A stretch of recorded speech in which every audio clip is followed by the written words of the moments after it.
Hey friends, you've got Renee here at Mold Mending.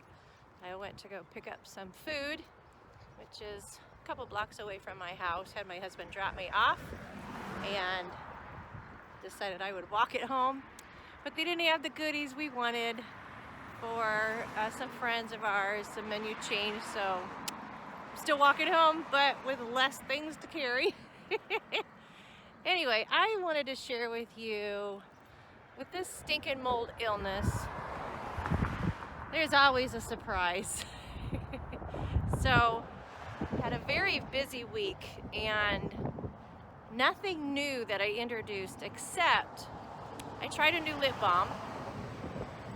Had all ingredients that I could use, and it only had maybe 6 ingredients, and when I put that on my lips, within minutes I started feeling my upper lip start to hurt. Like, come on! So I wipe it off immediately, no issues. And then later that day, viewed a house. The house ended up having, I guess, cats and dogs. It didn't bother me when I was in the house doing the walkthrough, but when it was bedtime, my eyes were burning. I could only imagine they were red, but they were just itching when I was trying to sleep. I woke up and my eyes were still itching. That's a first. I don't remember that ever happening to me. And also since that day, I have had the craziest itch, like insane itch, to where I have cuts that just showed up. And I have not introduced any new foods. Typically it's a new food, or it could be a soap or something of that sort. So it's been a challenging week, to say the least. In one of my last videos, I talked about allergies to soaps and toilet paper, and I had mentioned why I use my own.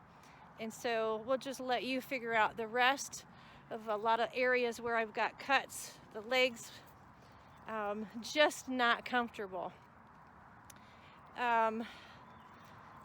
It's probably been a little bit of extra stress too, because we're beginning house shopping, and I'm just praying, Lord, keep it simple, keep me at peace, help me look forward to this.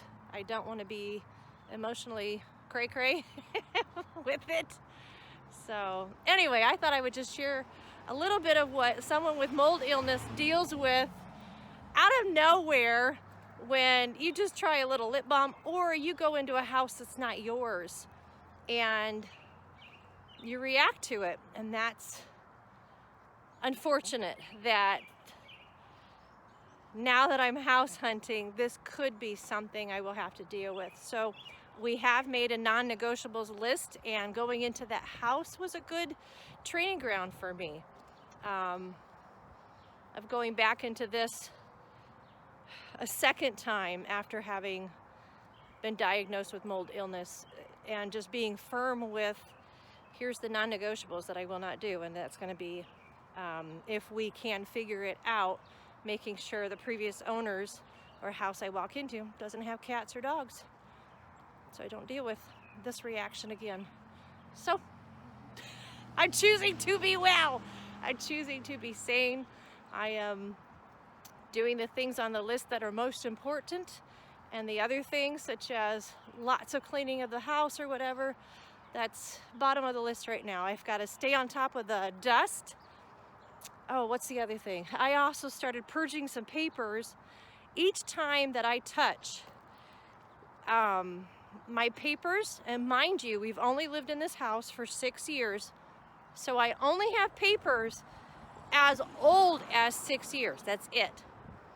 And when I've gotten into my little carrying file thing, my allergies have gone off. So that's a third exposure to something.